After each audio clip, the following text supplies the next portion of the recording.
I'm hurt. Please go away, she sobbed, her voice cracking in a way that made people instinctively look down or turn aside. Pain has a way of making others uncomfortable, especially when it spills out in public. It was a cold, late afternoon outside a small grocery store on the edge of town. The sky was gray, the kind of gray that feels heavy, like it's pressing down on your chest. People came and went with shopping bags, earbuds in, eyes fixed forward. No one wanted to get involved. No one wanted to ask questions. No one except him. Mark wasn't supposed to be there long.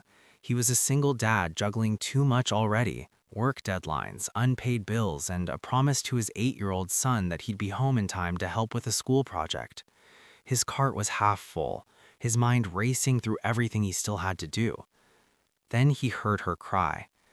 She sat on the curb near the entrance, knees pulled to her chest, hands trembling as she pressed a sleeve against her face. Her jacket was too thin for the weather, her hair unkempt, eyes red and swollen from hours of crying. When Mark slowed, she looked up, panic flashing across her face. "Please," she whispered, shaking her head. "I don't want help. I'm hurt. Please go away." Mark froze. He knew that look. Not the same situation, but the same pain. Years earlier, after his wife passed away suddenly, he had felt that exact mix of grief and fear, the kind that makes kindness feel like an intrusion. He could have walked past, most people did.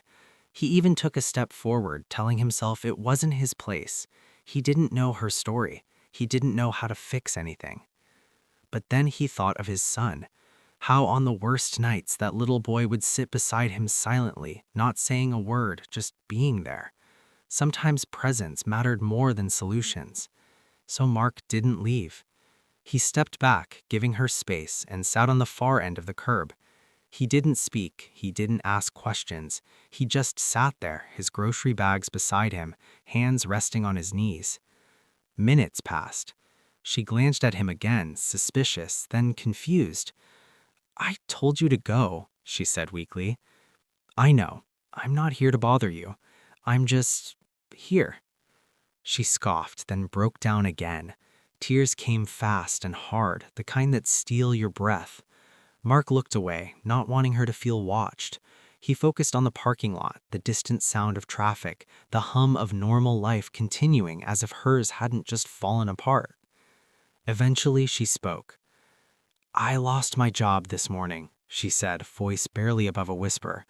"Then my car broke down. I called my sister, but she said she couldn't help. I don't know what I'm going to do." Mark nodded slowly. "That's a lot for one day." Her shoulders sagged, as if the simple acknowledgement cracked something open. "She just needed it to stop," she said. "Everyone keeps telling me to be strong. I'm so tired of being strong." Mark swallowed. "Yeah," he said quietly. "I get that." They sat in silence again, but it was different now, less sharp, less lonely. After a while, Mark reached into one of his grocery bags and pulled out a bottle of water. He set it gently on the ground between them, not pushing it toward her. She hesitated, then picked it up with shaking hands. "Thank you," she murmured. "You're welcome." Another pause. "I'm Mark," he said. "Emily," she replied. She told him more, piece by piece, about moving to the city for a fresh start that never quite started, about medical bills she couldn't pay, about the shame she felt sitting there, crying in front of strangers. Mark didn't interrupt. He didn't offer cliches or empty promises. He just listened, really listened, the way people rarely do anymore. When she finally ran out of words, the sun had dipped lower in the sky.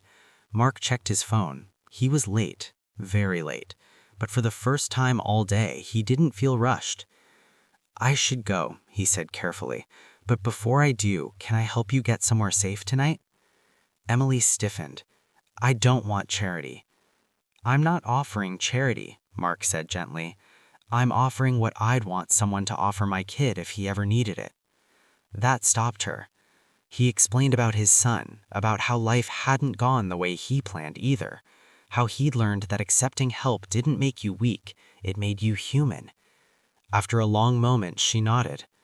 "Okay, she whispered. Mark called a tow truck for her car and paid without making a show of it.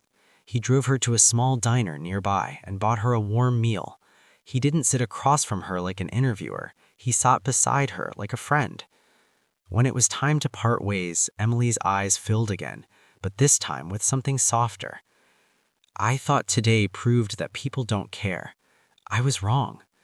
Mark smiled, tired but genuine. People do care, he said. Sometimes they just don't know how, or they're scared. She hugged him then, a quick, unexpected hug that said more than words ever could.